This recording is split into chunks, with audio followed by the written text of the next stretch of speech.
పట్టించుకుంటే అది మన లోపలికి అబ్జార్బ్ అవుతాయండి, పట్టించుకోకపోతే వేసిన వాడి మీదకి పోతాయి. ఏమంటారు? అంచేత నువ్వు పట్టించుకుంటావా పట్టించుకోవా? పట్టించుకుంటావు అంటే ఆ ప్రవాహంలో నువ్వు ఉంటావు, పట్టించుకోవు అంటే నీ లక్ష్యం వైపు నువ్వు సాగుతున్నావు అని అర్థము.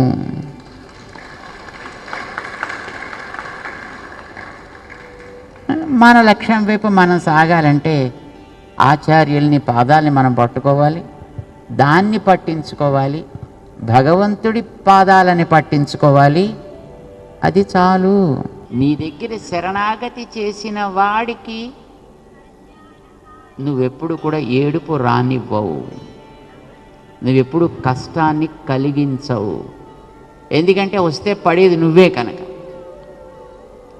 ప్రహ్లాదుడికి కష్టం వాళ్ళ నాన్నగారు కలిగిస్తే ఆ కష్టం ప్రహ్లాదుడు పడలా, ఎవరు పడ్డారు?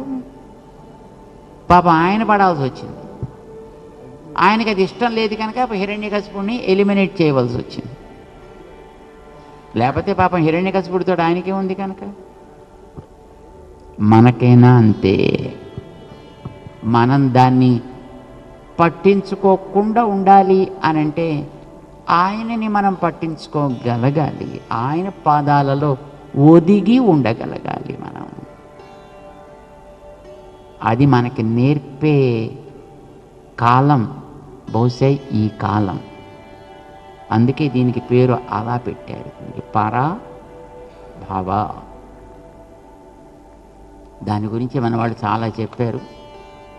ఒకటి మాత్రం మాకు చాలా బాగా అనిపించింది. పశుపాలకుడు క్షేత్రపాలకుడు కృష్ణుడయ్యి ఉంటాడన్నారు. ఎంత బాగుందండి. చాలు, మనకది చాలు.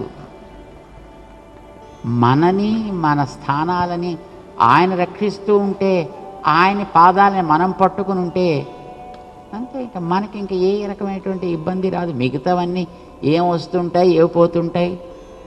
వచ్చే వాటిని రానివ్వండి, పోయే వాటిని పోనివ్వండి, మన పని మనం చేసుకుంటూ ఉంటే బాయ్. అది చేద్దాం.